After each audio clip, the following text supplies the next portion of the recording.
Vítam vás pri ďalšej, dúfam, že poslednej časti nášho štúdia, kde sa zaoberáme učením o záhrobí a existencii pekla. V predošlých častiach od videa číslo 7 sme si porovnávali tradičné všeobecné učenie, ktoré tvrdí, že peklo horí už teraz a že bude horieť večne. Takto verí dodnes väčšina kresťanov, pravdepodobne aj vy.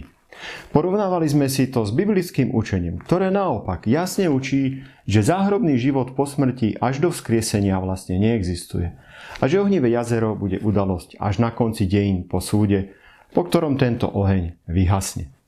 Takto biblicky doteraz verí, pokiaľ dobre viem, celosvetovo približne už asi 50 miliónov veriacich. Nie je to teda niečo nové, na čo by som bol prišiel ja sám.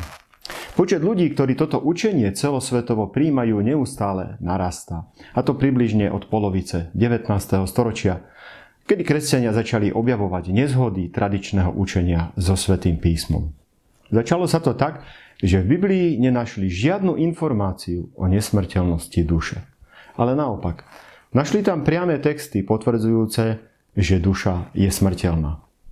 Postupne pochopili, že podľa Biblie je smrť len nevedomý spánok a peklo nebude mať večnú trvalú existenciu, ale že večný je len dôsledok súdu, teda večná neexistencia.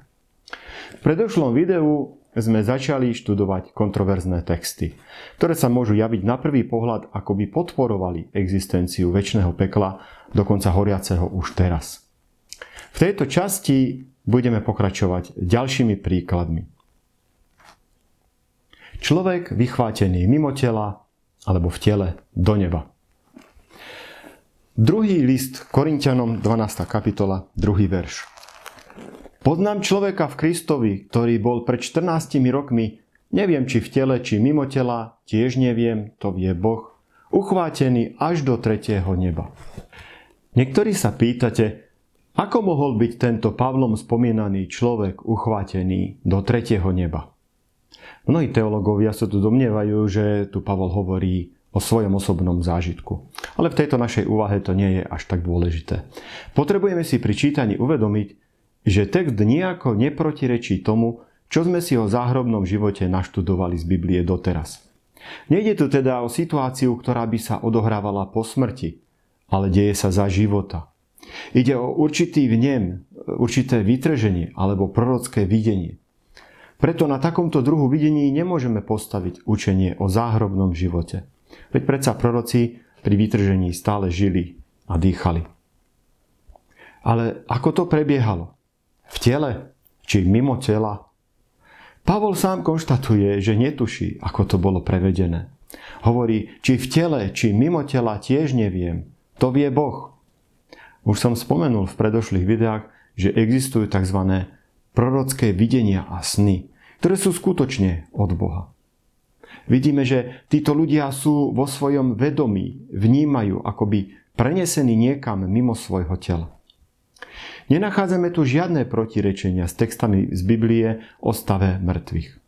Práve na základe tohto faktu ich nakoniec aj pokladáme za pravé. Takmer všetky videnia prorokov, ako napríklad videnie proroka Ezechiela, proroka Daniela alebo zjavenie Jána, mali podobný charakter a dnes ich všetci kresťania považujú za pravé prorocké videnia. Na to, aby sme proroctvá vedeli posúdiť, či sú od Boha, nám dáva Biblia viac ako 5 princípov, ako otestovať pravého proroka. Nebudem ich tu teraz rozoberať, nakoľko by to trvalo možno hodiny, ale aspoň na jedno sa pozrime. Z dôvodu presnejšieho textu budem tentokrát citovať z prekladu profesora Rohačka. Izaiáš 8, 19 až 20. A keby vám riekli, spýtajte sa vešcov, duchárov alebo vedomcov, ktorí šepcú a mrmlú, poviete, či sa ľud nemá pýtať svojho Boha, ale za živých sa pýtať mŕtvych. K zákonu sa obráťte a k svedectvu. Slovo zákon zahrňuje v sebe 5 Mojžišových kníh, čiže tie, ktoré obsahujú zákon. Dnes by sme mohli povedať aj celé písmo sväté. Slovo svedectvo je zas odkaz na prorockú službu. K tomu nachádzame vysvetlenie v zjavení Jána 19.10. I padol som mu, teda k anjelovi, k nohám, aby som sa mu klaňal. Ale on mi povedal, pozor, nerob to. Som spoluslužobník tvoj a tvojich bratov, ktorí majú Ježišovo svedectvo. Bohu sa klaňaj. A Ježišovo svedectvo je duch proroctva. Odporúčanie počúvajte zákona prorokov nachádzame na mnohých miestach v celej Biblii. Izaiáš nás informuje, že pravé videnia, ktoré sú od Boha, musia byť v súlade so zákonom. V predošlom videu som spomínal pani Glóriu Polo, ktorá mala videnie zážitok pekla v klinickej smrti. A v ňom vraj zažila stretnutie s Ježišom, ktorý ju súdil podľa desatora. Tu si poviete, ale to je predsa správne. Áno, bolo by to správne, keby to bolo podľa Božieho, biblického desatora. Ale jej súd podľa jej opisu prebiehal podľa nejakého iného zákona. Niektoré body tohto iného dekalógu v Biblii nikde nenájdete. Bolo to teda pravé videnie od Boha. Bol to naozaj pravý Ježiš Kristus, kto ju súdil podľa nejakého iného desatora? Podľa Izaiáša určite nie. Práve nepriateľ Boží sa snaží meniť Božie zákony.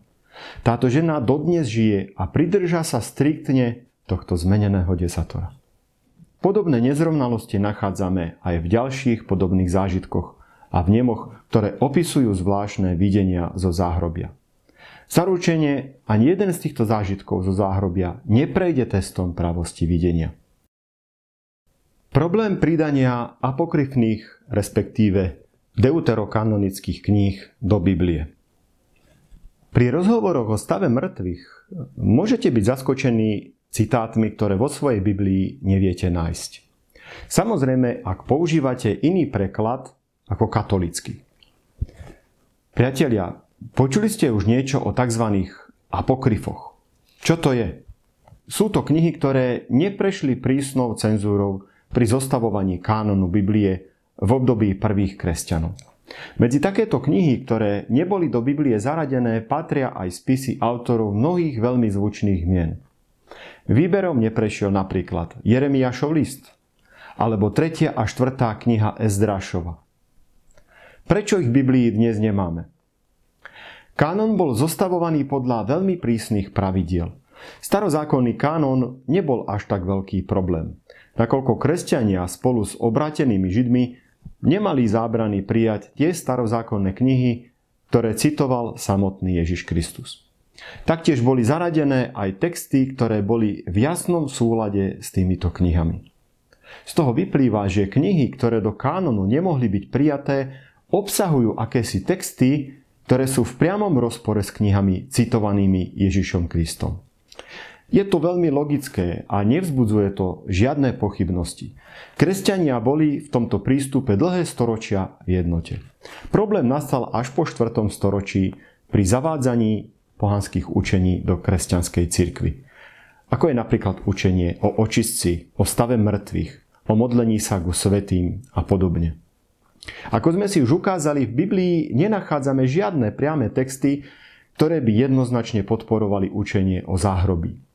Zrejme kvôli tomu bolo pre katolícku cirkev nevyhnutné tento problém rýchlo nejako vyriešiť. Žiaľ, uchýlili sa k niečomu veľmi odvážnemu. V priebehu storočí postupne začali pridávať do kánonu Biblie niekoľko apokryfných kníh a doplňujúcich textov. Pripomínam, že dovtedy aj katolícka cirkev považovala tieto knihy za apokryfy. Použitie tak trochu handlivého pojmu apokryfy implikuje, že pojednávaný spis nemá v skutočnosti do Biblie byť zaradený. Preto pre akademické použitie katolícka cirkev pre korpus uvedených starozákonných kníh, ktoré sú súčasťou samozrejme len katolického kánonu, doporučuje väčšinou namiesto pomenovania apokryf použitie pojmu deuterokanonické spisy. Týmto spôsobom boli knihy, ktoré boli dovtedy všetkými kresťanmi aj katolíckou cirkvou odmietané, zrazu naopak posvätené a predložené ako sväté. Z hľadiska prehľadu historických udalostí tieto knihy možno ani nie sú tak škodlivé, ale je v nich pri čítaní zreteľne cítiť úplne iného ducha. Ako by ste náhle zatvorili Bibliu a začali čítať úplne inú knihu, možno tak trochu až z ezoterickej, čarodejníckej, prípadne rozprávkovej knižnice. Posúďte sami, ukážem vám krátku ukážku z knihy Tobiáš. Kapitola 6, verše 1 až 9. Tobiáš a ryba. Mladík odišiel a anjel s ním. Aj pes bežal s nimi a sprevádzal ich. Keď si išiel mladík umyť nohy do rieky, vymrštila sa z vody veľká ryba a chcela mu odhryznúť nohu. Mladík vykríkol, ale anjel naň zavolal: Chyť ju a pevne drž. Mladík rybu uchopil a vyťahol ju na breh. Anjel mu povedal: Vypitvi túto rybu a vezmi jej žlč, srdce a pečeň a schovaj si ich. Vtedy sa mladík opýtal anjela: Brat Azariáš, aká liečivá sila je v rybom srdci a pečení a v žlči? Odpovedal mu: Keď rybie srdce a pečeň spáliš na dym pred mužom alebo ženou, ktorých trápi diabol alebo zlý duch, odíde od nich všetko trápenie a zbavia sa ho na veky. Žlč je na potretie očí človeku, keď ich zatiahlo belmo. Potom sa na belmo dýchne a oči ozdravejú. Alebo iný text. Tobiáš 6.17. Keď potom vojdeš do svadobnej izby, vezmi časť pečene a srdce ryby a vlož to na žeravú pahrebu z kadidelnice. Zlý duch zacíti vôňu, čo z nej vystúpi a ujde a už sa pri nej nikdy viac nezjaví. V celej Biblii, mimo týchto apokryfných kníh, nikde nenájdeme ani náznak, že by bolo možné vyhnať trvalé démona na základe nejakého rituálu s rybou žlčou. Ale za to ešte aj v dnešných okultných rituáloch sa takéto postupy objavujú. Ježiš učil apoštolov, že démona možno vyhnať len v mene Ježiš, a to pri úprimnej vytrvalej modlitbe viery s postom. Ježiš nikdy ani pri uzdraveniach nepropagoval žiadne magické zaklinadlá a tajomné obrady s dymom spálenej rybej pečene. Toto boli vždy praktiky len zaklínačov a čarodejníkov. Židia žijúci v Palestíne nikdy apokryfy neuznali. Bolo to preto, že v židovskej diaspore sa učilo viacerým veciam, ktoré boli v rozpore so starým zákonom. V celej Biblii, v starom i novom zákone neexistuje ani jeden text, ktorý by mohol zdôvodniť modlitbu za mŕtvych alebo učenie o príhovore svätých. Je to azda dôvod, prečo katolícka cirkev prijala na Tridentskom koncile v roku 1546 aj druhú knihu Makabejskú do Biblie. Zrejme áno. V roku 1980 vydal Katolícky biblický ústav v Stuttgarte nový preklad Biblie nazývaný Einheit Schubert-Setzung. Na stránkach 526 a 527 sa nachádza niekoľko úvodných vysvetliviek k obidvom makabejským knihám, ktoré končia slovami: Táto kniha je významná predovšetkým pre svoje pokročilé učenie o vzkriesení mŕtvych, o modlitbe za zomrelých, o zásluhách mučeníkov a o príhovore svätých. Tieto teologické výroky zdôvodňujú oprávnenosť zaradenia tejto knihy do starozákonného kánonu. Kedy sa to stalo? Až v roku 1546. Tu je celkom otvorene napísaný dôvod na obhájenie prijatia dvoch makabejských kníh do Biblie. Je v nich podpora niektorých téz, pre ktoré v Božom slove vôbec nie je možné nájsť potvrdenie. Jednoducho a jasne povedané, písateľ kníh makabejských bol pod vplyvom gréckej filozofie a v určitých otázkach uvažoval viac grécky než židovsky. Nebiblické je aj učenie o očistci, zdôvodňované druhou knihou Makabejskou, v kapitole 12, čo opäť len prispieva k oslabeniu vážnosti Kristovho evanjelia. Zaujímavý je tiež fakt, že makabejské knihy sú až 4, ale prijaté boli len 2 z nich. Žiaľ, je veľmi smutné, že tieto tzv. Deuterokanonické, čiže presnejšie apokryfné knihy, dnes už niekedy môžete objaviť aj v ekumenickom preklade. Táto skutočnosť je ovocím zbližovania sa protestantov s rímskou cirkvou. Aby ste v tom mali trochu prehľad, zastavte na chvíľku obraz na tomto slajde, kde je stručne vysvetlené, o ktoré konkrétne knihy sa jedná. V treťom, poslednom stĺpčeku môžete vidieť označenie spisov podľa pôvodného rozhodnutia, na ktorom sa zhodli obrátení Židia aj prví kresťania.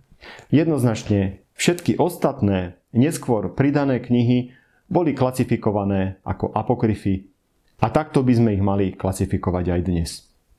Tu môžete vidieť zoznam apokryfov, ktoré sú navyše len v katolickom preklade, a teda v niektorých vydaniach ekumenického prekladu. Prosím, tieto knihy čítajte so zreteľom k tomu, čo už o nich viete. Dokonca, ako som už uviedol, aj samotná katolícka cirkev, ktorá sa označuje za neomylnú, spočiatku tieto knihy považovala za apokryfy. Čo k tomu dodať? Pozrite sa, ako boli postupne touto cirkvou zavádzané iné, nové učenia. A pochopíte, prečo katolícka cirkev predsa len apokryfy musela prijať.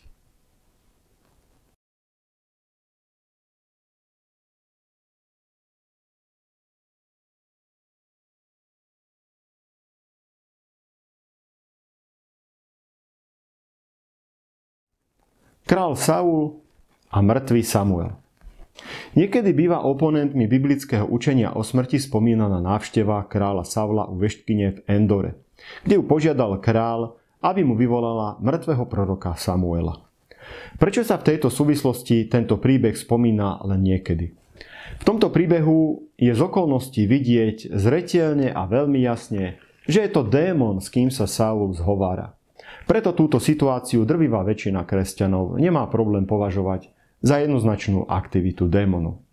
Ale predsa len z času na čas sa niektorí kresťania predsa len tohto príbehu chýtajú.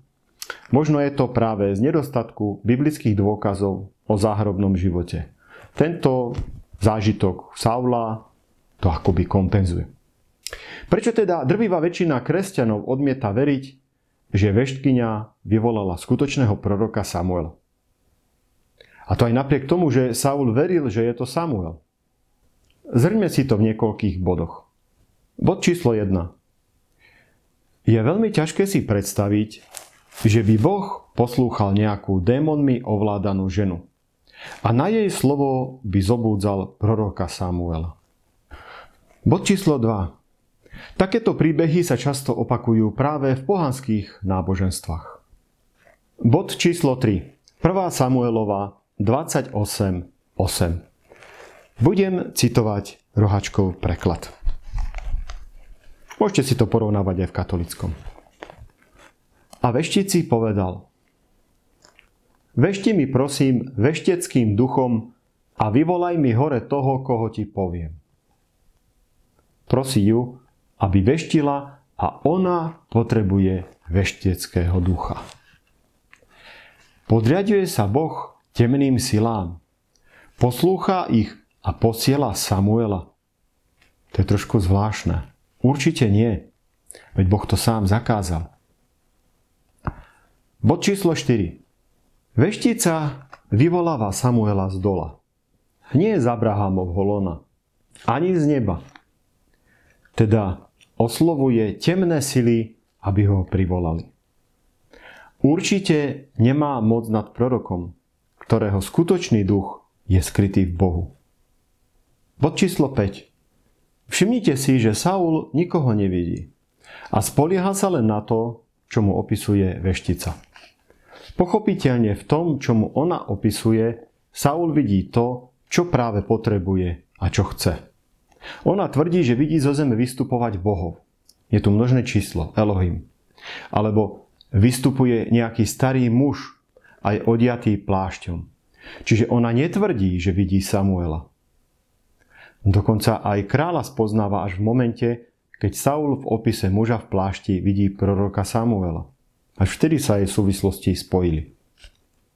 Až vtedy spoznala kráľa a zlakla sa, že ju dá popraviť, nakoľko sám král ešte nezakázal. Ale text nám prezrádza, že Saulová interpretácia jej slov naberá v jeho predstave úplne inú podobu. Vidí teda to, čo chce. Verš 14. Vtedy poznal Saul, že je to Samuel. A skloniac sa tvárou k zemi, poklonil sa. Táto veta mnohých vedie k presvedčeniu, že Saul naozaj hovoril so Samuelom.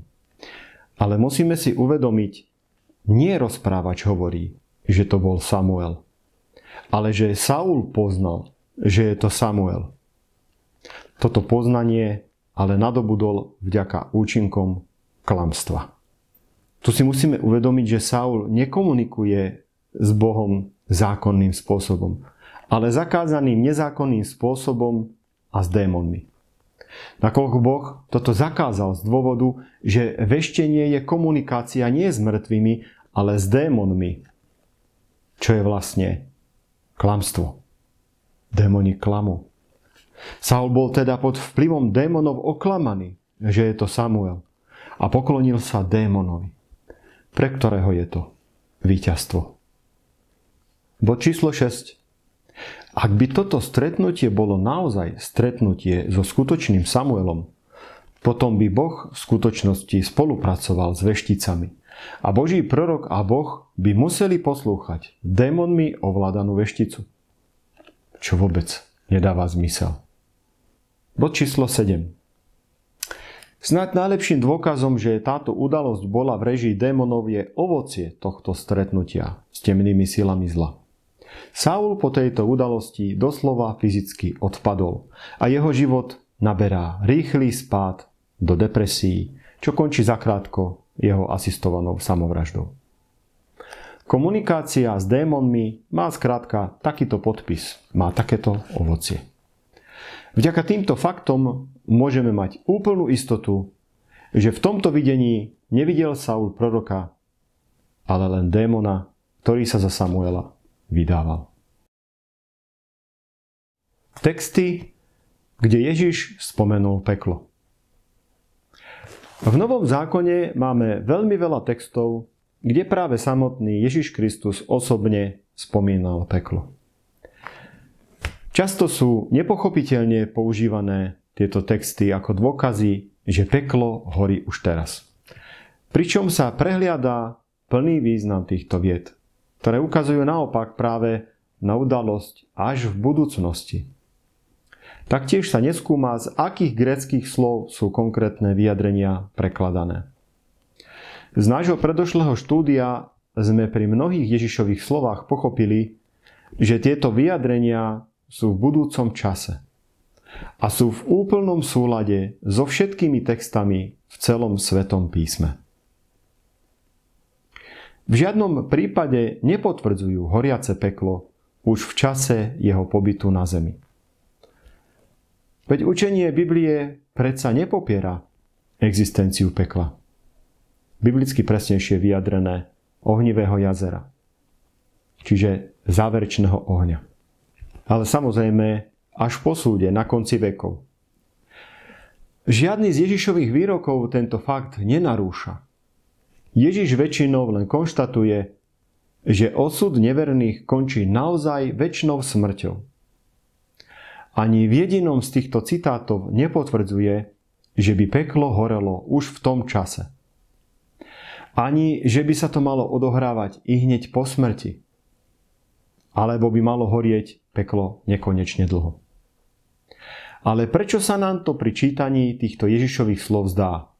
Náš od detstva naučený spôsob myslenia nám toto chápanie okamžite ponúka. Presvedčme sa o tom. Matúš 5:21. Počuli ste, že otcom bolo povedané, nezabiješ. Kto by teda zabil, pôjde pred súd. A kto mu povie, ty bohapustý blázon, pôjde do pekelného ohňa. Tu nie je žiadna nejasnosť. Je tu budúci čas. Všimajte si aj z akých gréckych slov býva preložené slovo peklo, alebo oheň. Je to najčastejšie slovo genan, alebo Gehena. Význam tohto slova sme si vysvetlili vo videu číslo 8. Skratke, Gehena je údolie, smetisko za bránami Jeruzalema, kde sa spaloval odpad a uhynuté zvieratá. Čo nezhorelo, bolo skonzumované larvami a červami. Z tohto miesta v tom čase neustále vystupoval dym. V Gehene teda život nepokračoval, ale na tomto mieste život končil. Trvácnosť týchto mŕtvych tiel bola teda ohraničená, nie večná, nakoľko nemajú život od Krista. Žili v ohni len toľko, koľko ich smrteľná prírodzenosť bola schopná odolávať ohňu a červom, ktoré ich nakoniec strávili. Napriek tomu, že Ježiš aj tento oheň nazval večným, večným nebol a dnes už nehorí. Sprievodcovia toto miesto v Jeruzaleme väčšinou poznajú. Neuvidíte tam žiadny oheň, ani žiadny vystupujúci dym. Túto situáciu opisoval aj Izaiáš, odkiaľ ho vlastne Ježiš aj citoval. Je to z Izaiáša 66, je to úplný záver Izaiáša. I výjdu a hľadieť budú na mŕtvoly mužov, čo odpadli odo mňa. Áno, ich červík neumrie a ich oheň nevyhasne a budú hrôzou pre každé telo. Izaiáš tu opisuje mŕtve telá mužov, čo je len dôkaz ich smrteľnosti. Matúš 5:29. Ak ťa zvádza na hriech tvoje pravé oko, vylúb ho a odhoď od seba. Lebo je pre teba lepšie, ak zahynie jeden z tvojich údov, ako keby sa malo celé tvoje telo dostať do pekla. Gehenan. Je to použité zase podobné slovo. Gehena alebo Gehenan. Matúš 5:30. Ak ťa zvádza na hriech tvoja pravá ruka, otni ju a odhoď od seba, lebo je pre teba lepšie, ak zahynie jeden z tvojich údov, ako keby malo ísť celé tvoje telo do pekla. Znova to isté. Ani v týchto dvoch textoch Ježiš nehovorí, že by peklo horelo už vtedy. Odkazuje na budúcnosť. Plus ďalším dôkazom je, že to bude aj za účasti vzkrieseného tela. Zase je tu použité slovo Gehenan. Matúš 10:28. Nebojte sa tých, čo zabíjajú telo, ale dušu zabiť nemôžu. Skôr sa bojte toho, ktorý môže i dušu, i telo zahubiť v pekle. Tento text sme si rozobrali podrobne už niekoľkokrát a hlavne vo videu číslo 8. Preto k nemu len pripomínam, že na tomto mieste Ježiš zreteľne a jasne vysvetľuje, že duša nie je nesmrteľná, ale naopak, že je smrteľná. Ľudia môžu zabiť iba telo.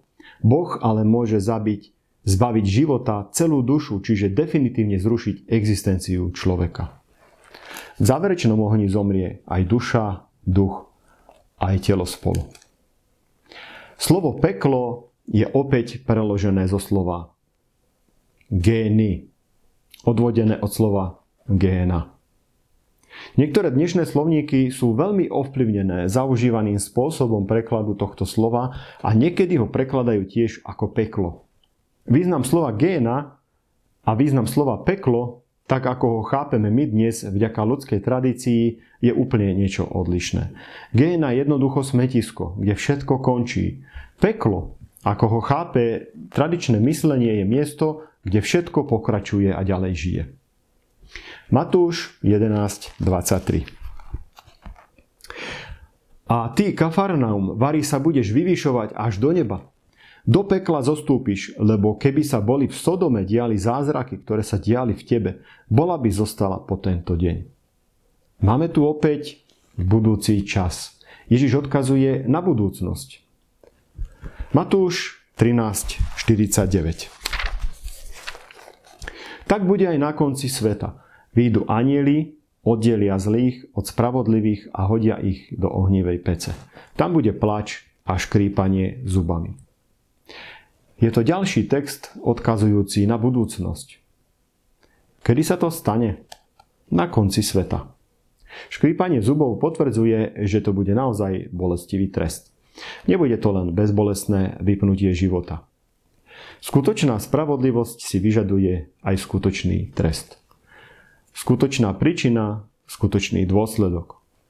Boh je spravodlivý aj milosrdný. Preto trest alebo dôsledok bude presne primeraný pre každého individuálne. Presne podľa intenzity zloby daného človeka. A v tomto si môžeme byť 100% istí. Matúš 16:18. A ja ti hovorím, ty si Peter a na tejto skale postavím svoju cirkev a pekelné brány ju nepremôžu. Na tomto mieste je slovo peklo preložené zo slova Hades. A brány Hadosu, Aidosu, čiže hrobu. Ježiš konštatuje, že jeho cirkev nezomrie, respektíve, že nebude premožená satanom, ktorý je pôvodcom smrti. Ježiš si predsa príde pre svoju nevestu cirkev, čo je to nádejou, ktorú kresťania očakávajú. Nezomrie teda cirkev večnou smrťou. Ani jediný človek, ktorý zostane Bohu verný a verí v Krista. Ale čo je pre nás teraz v tomto štúdiu dôležité, že text ani náhodou nehovorí o pekle horiacom už v tom čase. Matúš 23:15. Beda vám zákonníci a farizeji, pokrytci, lebo obchádzate more i zem, aby ste získali jedného novoverca. A keď sa ním stane, urobíte z neho syna pekla 2 razy horšieho, ako ste sami. Zaujímavé, že grécky text nepoužíva slovo syn pekla, ale nachádza sa tu výraz nazývate ho druhorodeným synom. V hebrejskej kultúre prvorodený syn bolo niečo významné, prvotriedne. Prvý syn mal najväčšie práva a dedil najväčší podiel. Ani tento text nepotvrdzuje už teraz horiace peklo. A výraz syn pekla znamená len smrť ako takú. Matúš 23:33. Hadie plemeno, ako uniknete rozsudku pekla? Tento text je, myslím, už úplne jasný. Odkazuje na záverečný súd, po ktorom nasleduje rozsudok a výkon trestu. Matúš 25:41. Potom povie aj tým, čo budú zľava. Odíďte odo mňa zlorečení do večného ohňa, ktorý je pripravený diablovi a jeho anielom. Už veľakrát som upozorňoval na toto. Všimnite si odkaz na budúci dej, ktorý sa odohrá až pri súde. Láva pod zemou a síra nad zemou v priestore vesmíru sú pripravené prioritne pre padlých anielov na deň výkonu trestu. Ďalší text, Matúš 25:45 a 46. Veru hovorím vám, čokoľvek ste neurobili jednému z týchto najmenších, ani mne ste to neurobili. A pôjdu títo do večného trápenia, kým spravodliví do večného života. Tu nám máme jeden problém so slovom trápenie. Toto slovo je chybne preložené zo slova kolasis, čo znamená trest, čo radikálne mení význam celej vety. Niektoré preklady to z tohto dôvodu majú preložené presnejšie, napríklad tento anglický preklad. Potom odídu k večnému trestu, ale spravodliví k večnému životu. Teda nie k večnému trápeniu, ale k večnému trestu, čo je úplne niečo iné. Smrť predsa naozaj večná môže byť. Čo je nakoniec vlastne ten večný trest? Dôsledky trestu budú naozaj večné, aj bez toho, že by to prebiehalo neustále. Smrť je teda možné definovať výrazom večná, v tom absolútnom slova význame, lebo jej dôsledky večné naozaj môžu byť a nakoniec aj budú. Ale smrť ako taká s tým svojím pôsobiacím ostňom už existovať nebude. Vysvetlili sme si to už v predošlých videách veľmi podrobne. Žiaľ, moderné slovníky sú veľmi ovplyvnené tradíciou. Som až veľmi prekvapený, ako často prekladajú tieto slova ako peklo alebo trápenie. Neviem, Google sa pravdepodobne učí. A keď vidí na každom mieste preložené toto slovo takto, tak si myslím, že to robí takisto. Len znovu pripomínam, že význam slova večne sme si detailne rozobrali vo videu číslo 9. Vysvetlili sme si, že Biblia pozná pre toto slovo až 3 významy. Dokonca aj my dnes ho používame až v 3 rozličných významoch. Teda navždy, keď tým myslíme niečo, čo naozaj doslova večne a na veky bude, čo napríklad v prípade smrti je možné označiť slovom na veky a v doslovnom význame. Potom poznáme význam tohto slova večne vo význame, dokedy udalosť pretrváva. Biblia slovo večne takto používa napríklad pri otroctve, ktoré ale má aj tak svoj koniec. My dnes povieme napríklad večné pero, ale aj tak píše len dovtedy, dokiaľ sa v ňom neminie tá tuha. Tretí spôsob používania slova večne Biblia aj my dnes používame vo význame, keď chceme označiť niečo, čo prebieha neprerušovane počas celého svojho priebehu konania alebo až do stratené. Napríklad Sodoma horela večným ohňom podľa písma svätého, ale horela nepretržite len deň a noc. V takomto prípade používame my skôr slovo stále, alebo povieme nepretržite, non-stop a podobne. Ale niekedy použijeme aj slovo večne, navždy. Ale väčšinou tieto udalosti majú svoj koniec, napriek slovu večne. Teda môžeme vidieť, že podobne ako Biblia, aj my dnes slovo večne nechápeme len striktne doslovne s významom do nekonečna. V písme svetom máme až 54 udalostí označených slovom večne, pričom ich koniec nastal. A je to presne z týchto dôvodov. Len veľmi málo slov je možné označiť prívlastkom večný, večná. A to v doslovnom význame. Napríklad ničotu. Alebo práve spomínanú večnú smrť, čiže nebytie, je naozaj možné chápať doslovne. Večne. Kvôli tomu, že tradícia z výrazu večná smrť vytvorila peklo, horiace už od stvorenia sveta až do nekonečna, nás takto vedie hľadieť na slovo večne iba striktne doslovne. Všimnite si to pri všetkých sporných textoch. Lukáš 3:9. Sekera je už priložená na korene stromov a každý strom, ktorý neprináša dobré ovocie, vytnú a hodia do ohňa. Text zasa odkazuje na udalosť až na konci po súde. Ján 15:6. Ak niekto neostane vo mne, vyhodia ho von ako ratolesť a uschne. Potom ich pozbierajú, hodia ich do ohňa a zhoria. Tieto dva podobné texty odkazujú opäť len na budúcnosť. Ten druhý dokonca výrazom zhoria konštatuje, že oheň vykoná prácu do konca, čiže zhoria, čo len potvrdzuje ukončenie horenia pekla. U Matúša v 13. kapitole Ježiš vysvetľoval, že zbieranie uskutočnia anjeli a stane sa to až pri žatve, o ktorej povedal, že to je koniec sveta. Marek 9:43. Zase podobný text, ako sme už čítali. Ak by ťa zvádzala na hriech tvoja ruka, otni ju. Je pre teba lepšie, keď vôjdeš do života zmrzačený, ako keby si mal ísť s obidvoma rukami do pekla, do neuhasiteľného ohňa. Máme tu zasa budúci čas, ale aj neuhasiteľný oheň. Neuhasiteľný znamená, že sa nedá uhasiť. Nie v zmysle, že by horel večne. Takýto druh požiaru poznajú aj dnešní hasiči. Vtedy nehasia, len chladia okolité budovy. Napriek tomu neuhasiteľný, vždy taký požiar zhasne.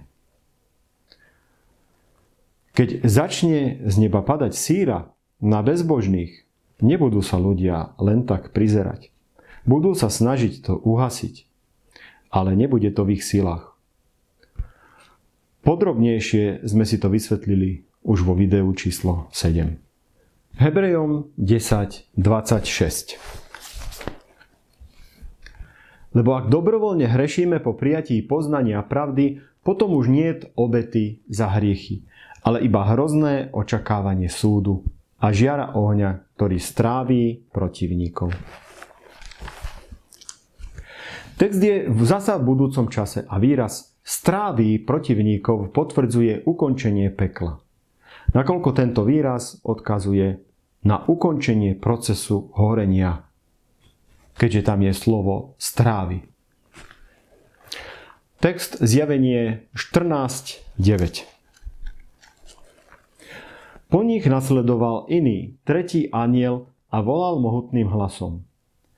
Ak sa niekto bude klaňať šelme a jej obrazu a príjme znak na svoje čelo alebo na svoju ruku, aj ten bude piť z vína Božieho hnevu, nezriedeného, naliatého do čaše jeho hnevu a bude mučený ohňom a sírov pred svätými anjelmi a pred baránkom.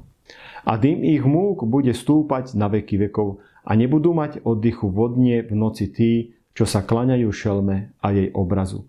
Ani ten, kto by prijal znak jej mena. Zjavenie 20:10.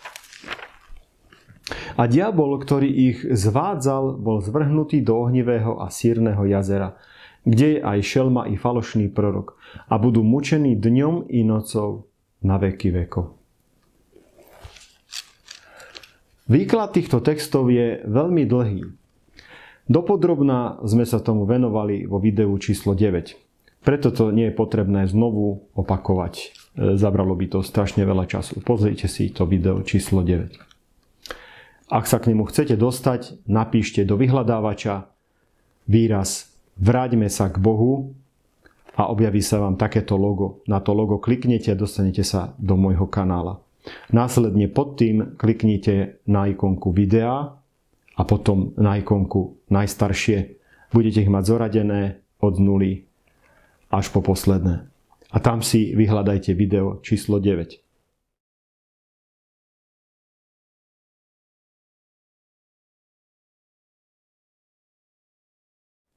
Zjavenie 20:14.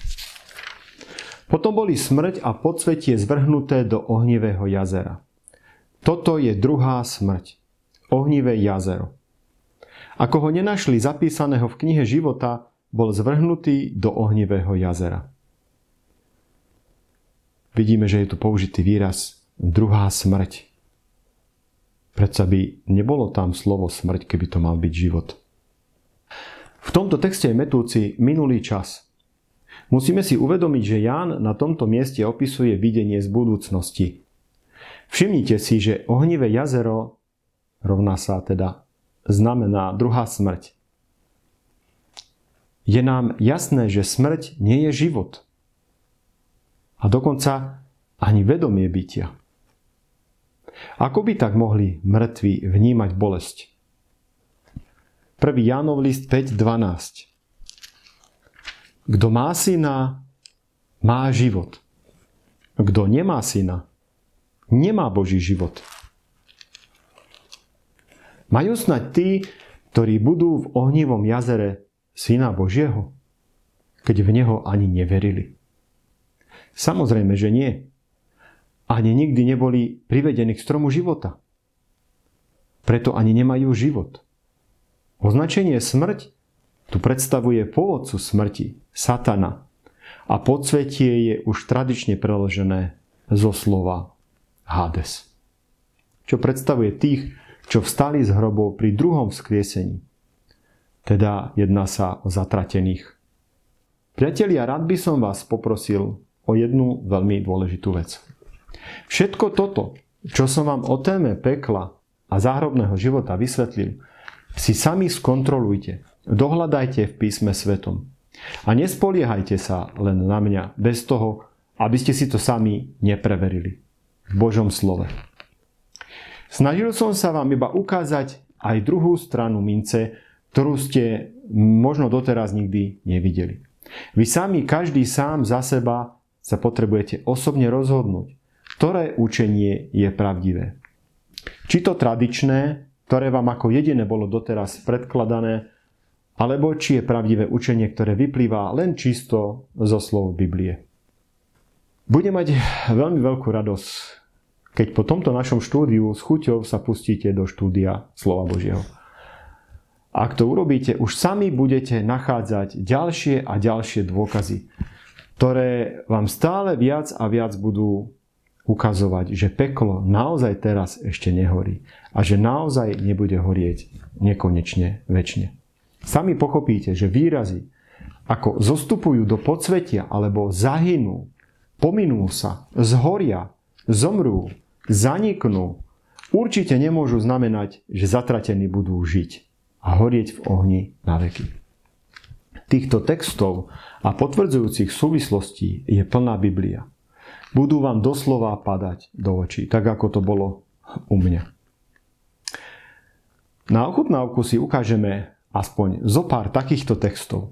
Niektoré z nich sme si už viackrát citovali, ale zhrňme si ich ešte raz, nakoľko sú medzi vami aj takí, ktorí vidíte toto video ako prvé z tejto série. Takže aby sa niektoré texty vám ukázali, spomeniem všetky, aj ktoré som už citoval. Job 14.12. A tak človek klesne, viac už nezvihne sa, neprecitne, kým sa nerozpadne nebo a nepreberie sa zo spánku. Akého spánku? Job potvrdzuje, že smrť je len spánok. Daniel 12.2. A mnohí z tých, čo spia v prachu zeme, sa zobudia. Niektorí na večný život, iní na hanbu a večnú potupu. Opakom života je večná smrť, čo vyjadruje práve slovo potupa. A zobudiť sa môže len niekto, kto spí. Matúš 19. Tu k nemu kdosi pristúpil a pýtal sa ho: Učiteľ, čo dobré mám robiť, aby som mal večný život? Kto neobdrží večný život, logicky musí zomrieť. Matúš 10, 29, 30. Ježiš povedal: Veru hovorím vám, nie je nikoho, kto by pre mňa a pre evanjelium opustil dom alebo bratov a sestry, alebo matku a otca, alebo deti, alebo polia, aby nedostal 100-násobne viac teraz v tomto čase domy, bratov, sestry, matky, deti i polia, hoci s prenasledovaním, a v budúcom veku večný život. Ostatní večný život teda logicky nedostanú. Ako by potom mohli žiť večne v tom pekle? Ján 3.16. Veď Boh tak miloval svet, že dal svojho jednorodinného syna, aby nezahynul nikto v neho verí, ale aby mal večný život. Ostatní teda logicky zahynú podľa tohto textu. Ján 3.36. Kto verí v syna, má večný život, ale kto synovi neverí, neuzrie život a spočinie na ňom Boží hnev. Čo dodať k slovám neuzrie život? Tradícia týmto slovám dáva presne opačný význam. Pre tradíciu slovo smrť znamená nepochopiteľne život. A teda život v ohni. Ján 6.40.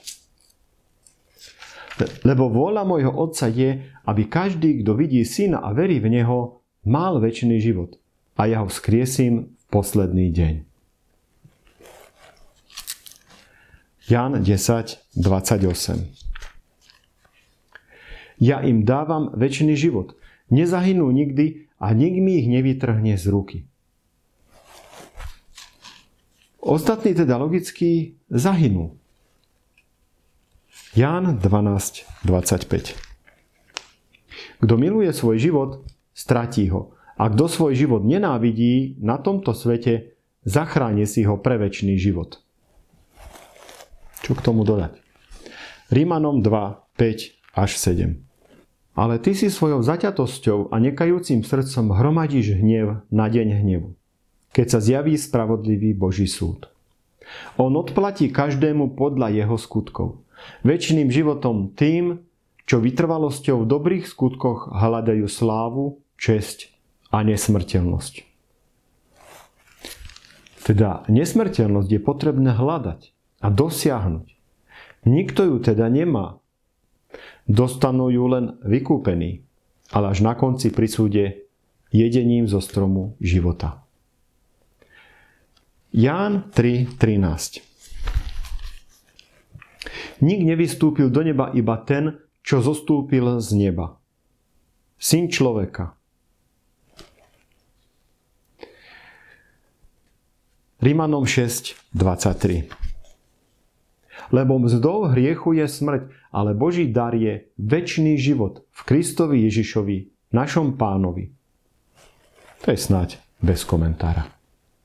1. Jánov list 2.25. A prisľúbenie, ktoré nám dal on, je večný život. Opakom je teda večná smrť. To je úplne logické. 1. Jánov list 3.15.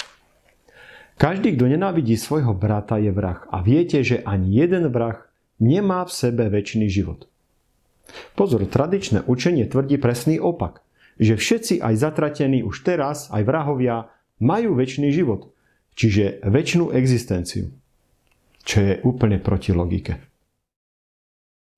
1. Jánov list 5.13. Toto som vám napísal, aby ste vedeli, že máte večný život vy, čo veríte v meno Božieho Syna.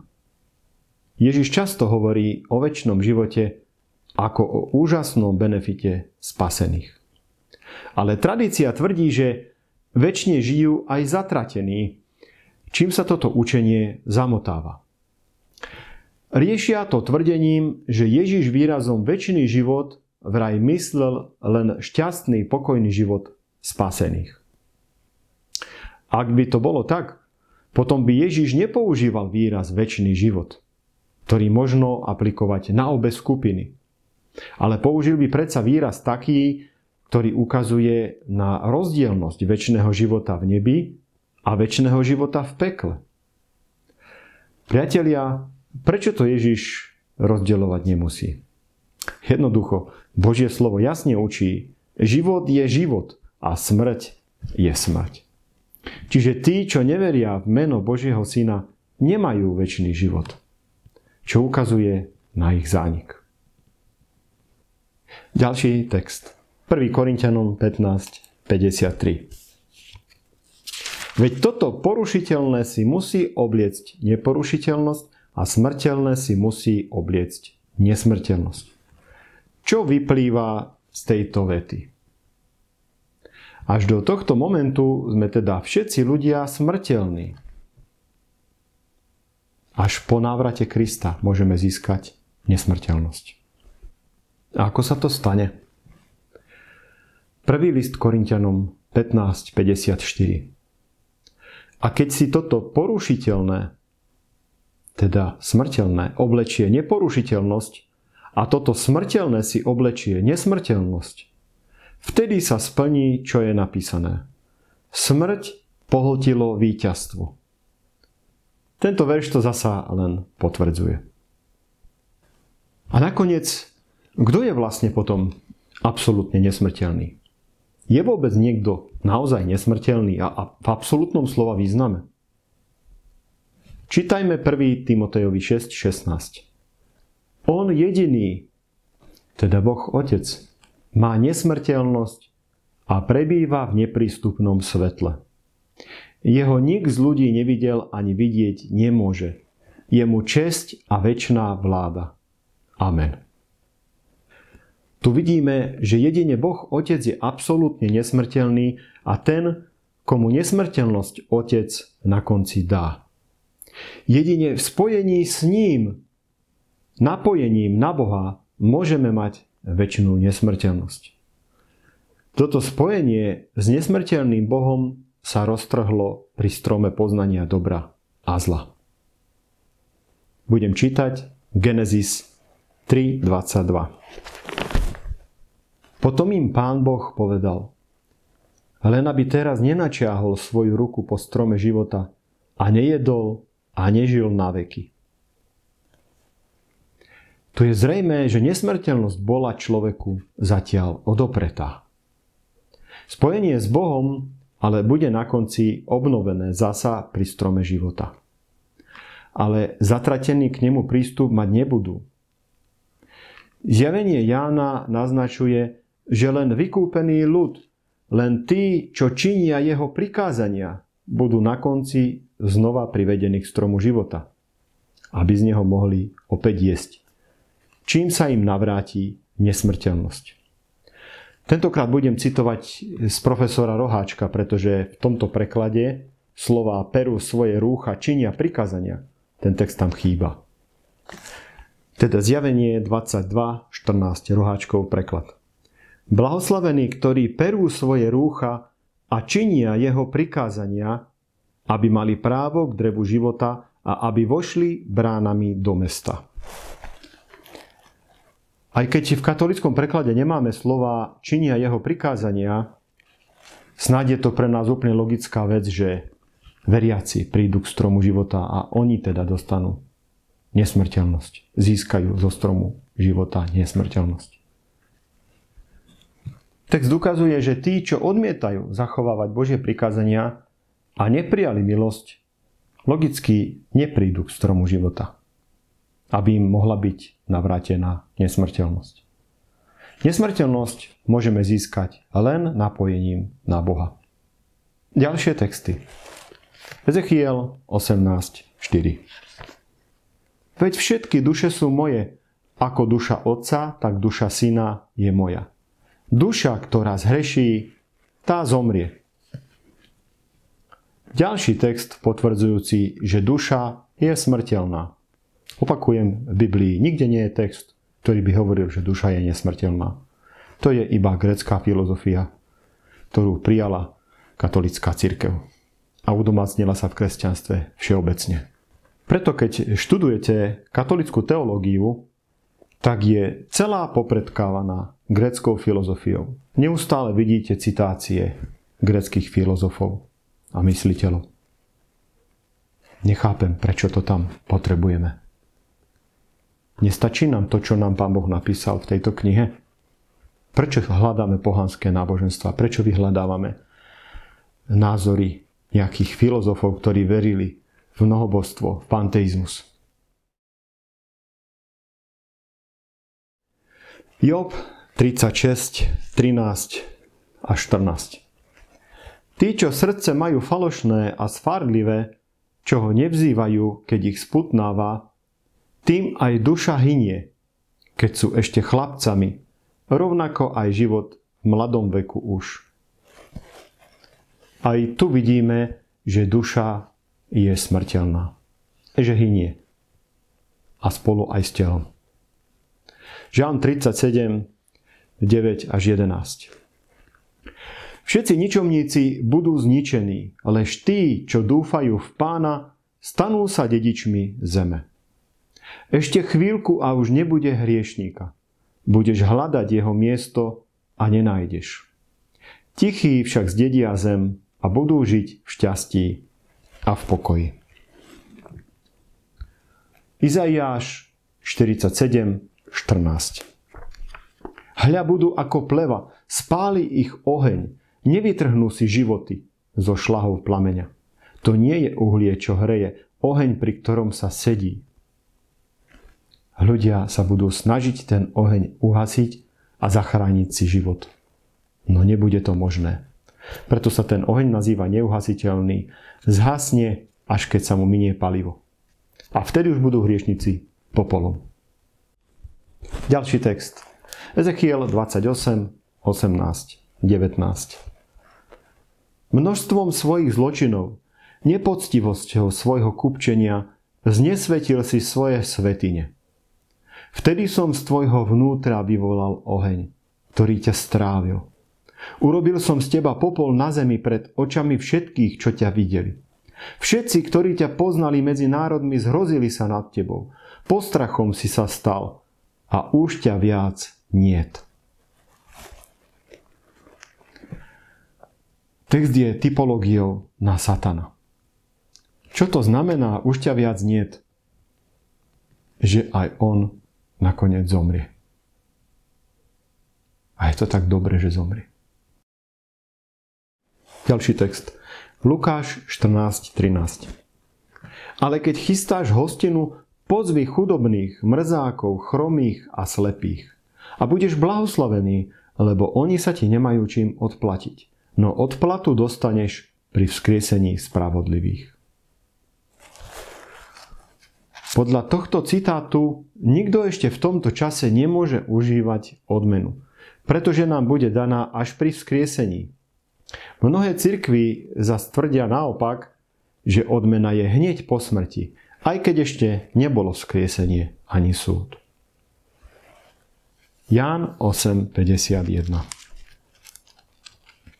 Veru, veru, hovorím vám, kto zachová moje slovo, neuvidí smrť na veky. Zápor tejto vety znamená presný opak. Čiže uvidí smrť na veky. To je snáď logické. 2. Petrov list 2, verše 6 až 7. Aj mestá Sodomu a Gomoru odsúdil na zánik a obrátil ich na popol a tak dal príklad, čo čaká bezbožných. Vyslobodil však spravodlivého Lóta, ktorého trápil výstredný život nemravníkov. Čiže Sodoma je príkladom toho, čo sa stane v deň záverečného súdu. Teda všetko sa obratí na popol. Takto nám to oznamuje Peter. Teda Sodoma je presným príkladom toho, čo sa stane na konci. A môžeme sa tam ísť pozrieť a je tam iba popol a nehorí tam už nič. Ďalší text. Kazateľ 12:7. A navráti sa prach do zeme, čím bol aj predtým. A duch sa vráti k Bohu, ktorý ho dal. Smrť je teda presným opakom stvorenia Adama. Boh najskôr utvoril jeho telo z prachu zeme, teda z prvkov, z chemických prvkov Mendelejovej sústavy, zo všetkých prvkov, ktoré tu máme na zemi. A vdýchol do jeho nozdier svojho ducha. Tým sa stal človek živou dušou. Nikde v Biblii nenájdeme, že by duša existovala bez tela, že by levitovala a bola nezávislá na tele. Aj v podobenstve o Lazarovi boháčovi, ak ho niekto chce vykladať doslovne, vidíme, že obaja majú telo. Ďalší text. Lukáš 23:46. A Ježiš zvolal mocným hlasom: Oče, do tvojich rúk porúčam svojho ducha. Po tých slovách vydýchol. To je presne dôkaz toho, že Ježišov duch sa tiež vrátil k Otcovi a nešiel do pekel. Napriek tomu po zmŕtvychvstaní Ježiš povedal Márii, Ján 20:17,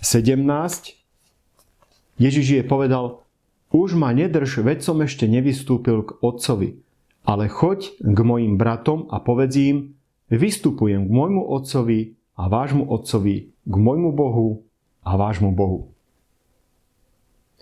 Tento text výstižne potvrdzuje, čo je vlastne smrť. Je to presný opačný proces stvorenia Adama. Čiže napriek tomu, že Kristov duch bol u Otca, Ježiš hovorí, že u Otca nebol, pretože nebol vo vedomí u Otca.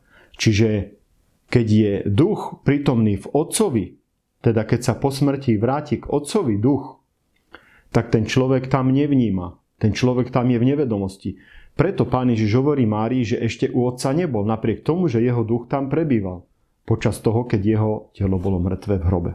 Toto je pre nás absolútny dôkaz, že počas smrti neprebýva človek v nejakom vedomí.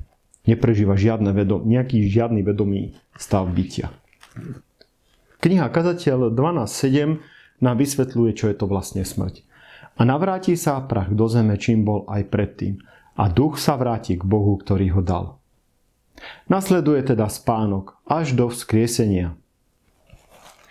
Zjavenie 29. Vyšli na šíru zem a obklúčili tábor svätých a Bohom milované mesto. Ale zostúpil oheň z neba a strávil ich. V Slovo stráviť pre oheň znamená ukončiť svoju prácu do absolútneho konca. Nie je tu slovo stravoval ich na veky. Žalm 6, verše 5 a 6. Navráť sa zase, Hospodine, vytrhni moju dušu, zachráň ma pre svoju milosť. Lebo v smrti nie je to rozpomienky na teba. A kto ťa bude oslavovať v hrobe? Žalm 37, verše 18 až 22. O život bezúhonných sa stará Pán a ich dedičstvo trvá na veky. V nešťastí zahanbení nebudú a v čase hladu budú nasýtení. Ale hriešníci tí zahynú, nepriatelia Pána tí sa pominú ako nádhera lúk a stratia sa ako dym. Hriešnik si požičiava a nevracia, lež spravodlivý má súcit a rozdáva. Tí, ktorým žehná Pán, budú dedičmi zeme a tí, ktorým zlorečí, zahynú. Čo k tomu dodať? Žalm 68, 3. Ako sa rozplýva dym, tak ich rozháňa. Ako sa vosk roztápa ohňom, tak spred Božej tváre miznú hriešníci. Žalm 37, 22. Tí, ktorým žehná Pán, budú dedičmi zeme a tí, ktorým zlorečí, zahynú. Žalm 80, 17. Tí, čo ju vypálili od koreňa, pred hrozbou tvojej tváre zahynú. Izaiáš 1.28. Záhuba hriešnikom a zločincom tiež. Čo opustia Boha, tí zahynú. Žalm 115, 17, 18. Mŕtvi ťa, Pane, chváliť nemôžu ani tí, čo zostupujú do ríše mlčania. Lež my živí velebíme Pána odteraz až na veky. Aleluja. Že by Lazar v Abrahámovom lone nemohol chváliť Boha? A čo mu v tom bráni? Žalm 146, verše 3 a 4. Nespoliehajte sa na kniežatá ani na ľudí vôbec. Oni pomôcť nemôžu. Vyjde z nich duch a vrátia sa do svojej zeme. V ten deň padnú ich plány. Žalm 88, verše 11 až 13. Či mŕtvým budeš robiť zázraky a vari ľudské tvone vstanú ťa chváliť, či v hrobe bude dakto rozprávať o tvojej dobrote a na mieste zániku o tvojej vernosti. A ďalší text často citovaný. Daniel 12.13. Ty však choď ku koncu a odpočívaj, no potom vstaň k svojmu údelu na konci dní. 1. Jánov list, 2. kapitola, verše 16 až 17. Veď nič z toho, čo je vo svete, ani žiadostivosť tela, ani žiadostivosť očí, ani honosenie sa bohatstvom nie je z Otca, ale zo sveta. A svet sa pominie a jeho žiadostivosť. Kto však plní Božiu vôľu, ostáva na veky. Tu nám máme výraz ostáva na veky. To nie je výraz večný život, ktorému tradícia pripisuje význam akoby spasených. Akoby vyjadroval tých, ktorí sú spasení. Tu máme výraz ostáva na veky. To by sa zase potom vzťahovalo aj na tých, ktorí sú zatratení, lebo aj tí podľa tradičného učenia ostávajú na veky. Ďalší text. Jánovo evanjelium 11.26. Ježiš hovorí: Nik neumrie na veky, kto žije a verí vo mňa. Kto teda neuverí, zahynie na veky. Čiže umrieť na veky nejakým spôsobom nemožno pochopiť vo význame večne žiť. Otočiť význam takto jasného výroku dokáže len viera v tradíciu. Slovo na veky je preložené z gréckeho slova aion. Je to mnohoznačný grécky pojem. Platí pre večnosť, ale aj pre dlhú dobu s následným koncom. Prorok Abdiáš 1.10. Pre násilie na tvojom bratovi Jakubovi pokrie ťa hanba a zahynieš na veky. Job 3, 11 až 15. Čo v lone matky, hneď som vtedy neumrel. Hneď po pôrode zaraz nezahynul. Nač ma pritúlili kolena otcove, načo ma prsia matkine kojili. Mal by som pokoj, keby som bol hneď zadriemal a odpočinok. Keby som bol usnul tam spolu s kráľmi, s poradcami krajiny, čo samoty si vopred stavali. S kniežatami, ktoré zlata mali dosť a hroby svoje strieblom plnili. Daniel 12.3. Rozumní sa budú skvieť ako lesk oblohy a tí, čo mnohých priviedli k spravodlivosti, budú ako hviezdy na večné veky. Izaiáš 41.11. Hľa, zahanbia sa a výjdu na posmech všetci, čo sa zlostia na teba. Budú ako nič a zahynú tí, čo sa pravotia s tebou. Izaiáš 66.17. Tí, čo sa očisťujú v záhradách za kýmsi v prostriedku, ktorí jedia bravčové mäso a ošklivosť a myši, všetci spolu zahynú, hovorí Pán. Malachiáš 3, 18 až 21. Toto je snáď taký najzrozumiteľnejší text o tom, ako bude prebiehať peklo. Vrátite sa a budete vidieť rozdiel medzi spravodlivým a nespravodlivým. Medzi tým, čo slúži Bohu a tým, čo mu neslúži. Lebo hľa, deň prichádza, blčí ako pec. A všetci namyslenci a všetci, čo páchajú bezprávie, budú plevou. Deň, ktorý prichádza, ich spáli, hovorí Pán zástupov, a nenechá z nich ani koreň, ani konár. Vám však, ktorí sa bojíte môjho mena, vyjde slnko spravodlivosti, ktoré má na krydlách uzdravenie. Vtedy vyjdete a budete poskakovať ako teliatka z maštale. A pošľapete hriešnikov, lebo budú popolom pod vašimi nohami. V deň, keď budem ja konať, hovorí Pán zástupov.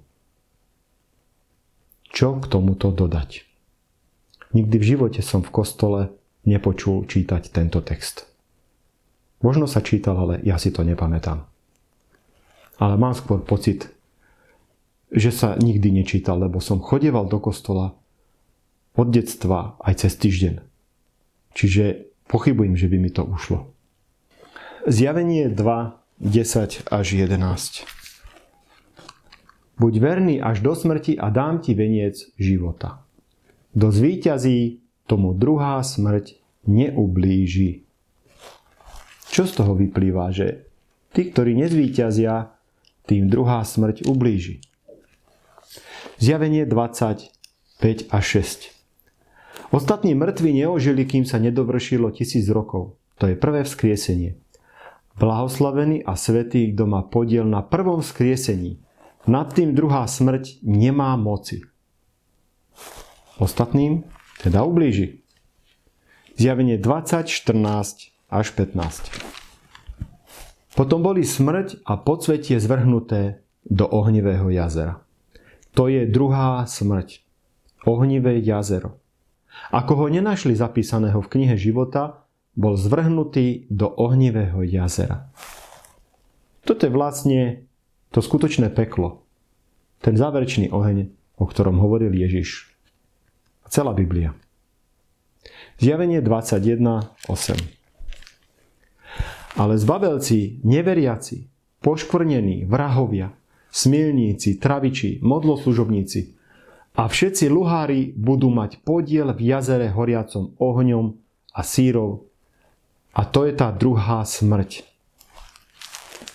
Nakoniec de facto až toto je to skutočné biblické peklo. Táto druhá smrť v závere na konci, to ohnivé jazero. Podobné priame aj nepriame texty sú v Biblii ešte v desiatkách. Ja som ich zatiaľ našiel niečo vyše 100. Nebolo by možné ich na tomto mieste prečítať všetky, ale verím, že vy ich všetky objavíte pri vlastnom štúdiu. Možno sa aj o niektoré s nami podelíte. A nie sú to len citáty, ale aj biblické udalosti, o ktorých okolnosti potvrdzujú pravdivosť biblického učenia. Prečo v Biblii nemáme presnejšie preložené sporné texty?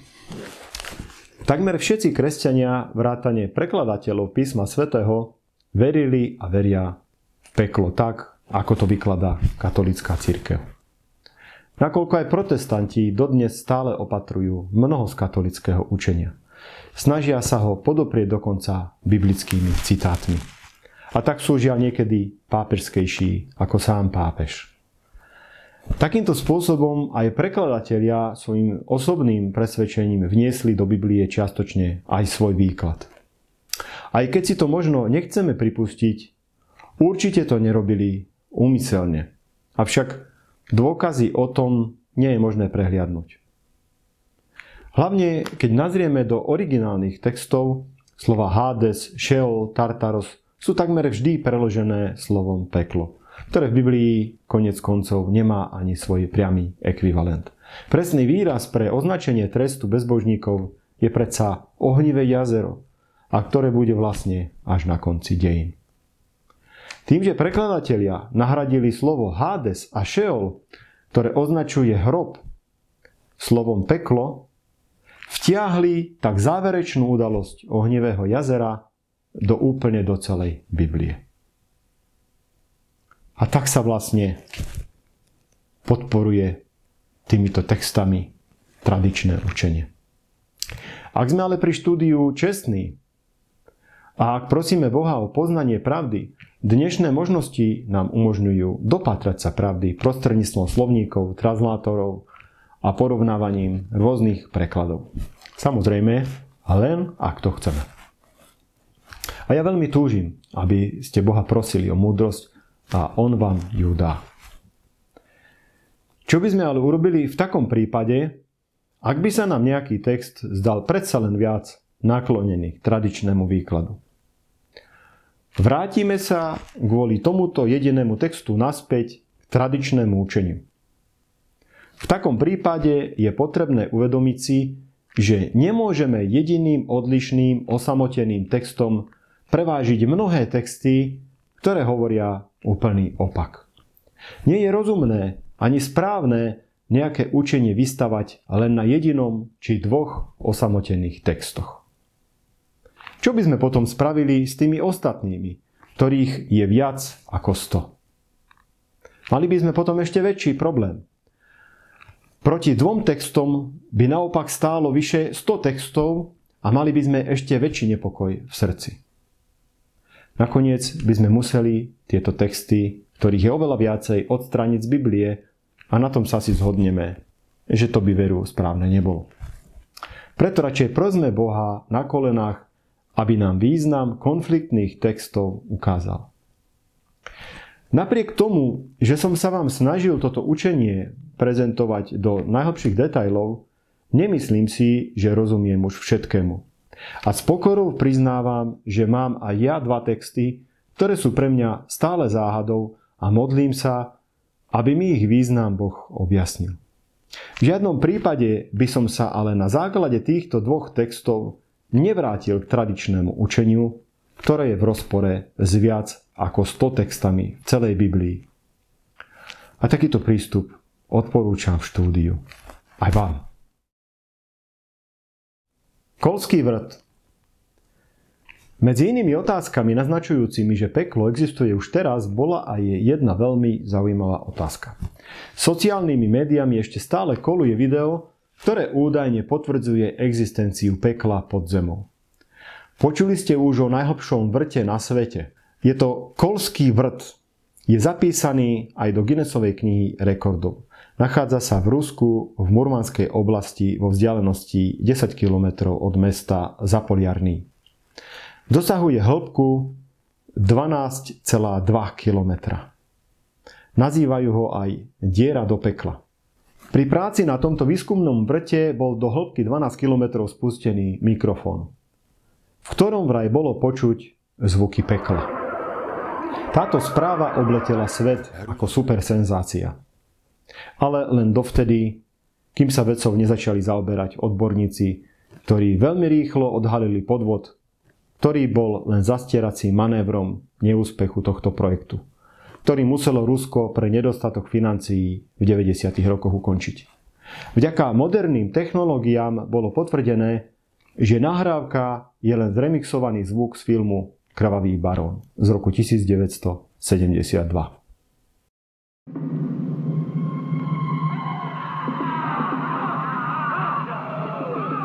Napriek tomuto vysvetleniu si však stále myslím, že pre nadprirodzené bytosti, teda démonov, by nemal byť žiaden problém dopraviť ľubovoľné zvuky do aparatúry nejakého zariadenia pre potvrdenie existencie pekla.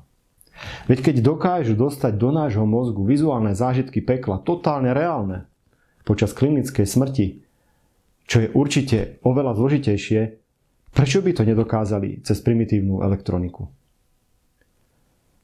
Myslím, že sa ešte stretneme s mnohými ich pokusmi v snahe dehonestovať Boha falošnými javmi dokazujúcimi existenciu pekla. Preto je veľmi potrebné všetky informácie podobného charakteru porovnávať s Bibliou. Ak by ste chceli o tomto vrte vedieť niečo viac, dolu pod mojím videom vám prikladám odkaz na krátke 5-minútové video, kde máte taký krátky súhrn toho. Možno sa teraz pýtate, aký mohol byť účel zavedenia tradičného učenia o pekle rímskokatolíckou cirkvou. Osobne si myslím, že tým boli splnené minimálne dva ciele. Cirkev tým získala nesmiernu moc a získala si úplnú oddanosť a poslušnosť jednoduchých ľudí, mocnárov aj panovníkov na celom svete. Vďaka učeniu o pekle z roku 590, ku ktorému v roku 799 katolícka cirkev pridala aj učenie o očistci, získala katolícka cirkev nesmierne bohatstvo, ktoré nemožno ničím vyčísliť a ktoré cirkev užíva dodnes. Je všeobecne známou vecou, že v stredoveku bolo možné duše z očistca vykúpiť peniazmi, darovanými cirkvi. Ustráchaní pozostalí dali cirkvi aj to posledné, aby len pomohli svojim zosnulým z trápenia očistca. Dokonca sa dalo získať za peniaze aj odpustenie trestov za hriechy ešte živých ľudí. Úspešnosť tohto jednania však cirkev nikomu nezaručila. Čím vaša obetavosť mohla nadobudnúť nekonečný rozmer. Tu si možno poviete, ale veď to bolo v stredoveku. Dnes sa už za to cirkev predsa ospravedlnila. Žiaľ, mýlite sa. Áno, síce ospravedlnila sa, avšak majetok nevrátila a dokonca toto vydieranie učením o očistci, ktorým trápenie duší v ohni vie cirkev vraj skrátiť, nezaniklo. Pokračuje ďalej platením za omše. Platenie za odpustky stále nahráva skôr bohatým, ktorí si môžu dovoliť zaplatiť viac omší ako chudobný človek. Cena jednej zádušnej omše v roku 2015 bola zhruba 5 eur. Dnes je to už možno viacej. Satan týmto učením absolútne zdeformoval Boží charakter, čoho dôsledkom je obrovská prevaha ateizmu vo svete. A kresťanstvo je z veľkej miery motivované len strachom z Boha, čo nie je jeho poslaním. Čo mňa osobne prekvapuje, že sa často stretám s veľkým nepochopením a nevôľou ľudí prijať toto čisté učenie Biblie o záverečnom súde. Vnímam, ako by mali o sebe absolútnu istotu, že oni v ohni nebudú a zároveň ako by sa tešili podvedome z toho, že tí, čo tam budú, nech len trpia na veky, keďže neverili v peklo a nechceli chodiť do kostola. Ako by samotná viera vo večné peklo zaručovala, že sa do pekla nedostanete. No už je to podľa mňa riadna odvaha takto uvažovať. Za seba poviem, že v nebi by som nedokázal byť šťastný, keby som vedel, že niekto z mojich príbuzných je vo večnom ohni a trpí tam múky na hranici únosnosti celú nekončiacu večnosť. Tieto veci ma trápili už ako malé dieťa, čo nesmierne mučilo moju detskú dušu. Od strachu pred takýmto krutým Bohom som niekedy veľmi ťažko zaspával, úplne spotený. Vďaka Bohu jeho práve biblické učenie, očistené od ľudských tradícií, ma zbavilo pochybností a traumy z detstva o nekonečnej krutosti Boha. Odhalilo mi jeho nádherný charakter. On bude oveľa viac trpieť ako my, keď budú hynúť tí, ktorí si vybrali radšej smrť ako večný život s ním. Je predsa spravodlivý a zároveň milosrdný. Nikoho nenechá trpieť ani o vlas viac, ani o sekundu dlhšie, ako si každý jednotlivec presne zaslúži. Bolo by kruté, aby náš milujúci Otec obdaroval odsúdených ovocím zo stromu života len preto, aby mohli trpieť na veky. Viete si predstaviť taký obraz, ako vetie Pán Ježiš po súde nekonečný zástup ľudí, ktorí ho odmietli, a ukazuje im prísne na strom života, aby si z neho odtrhli a jedli len preto, aby mohli večne trpieť v ohni. Nemá to nič spoločné s textami, ktoré popisujú povahu milujúceho Boha, veľmi trpiaceho, keď bude vidieť tú masu ľudí, ktorí si zvolili radšej smrť ako Božiu záchranu. Uvedomme si, predsa sú to jeho deti.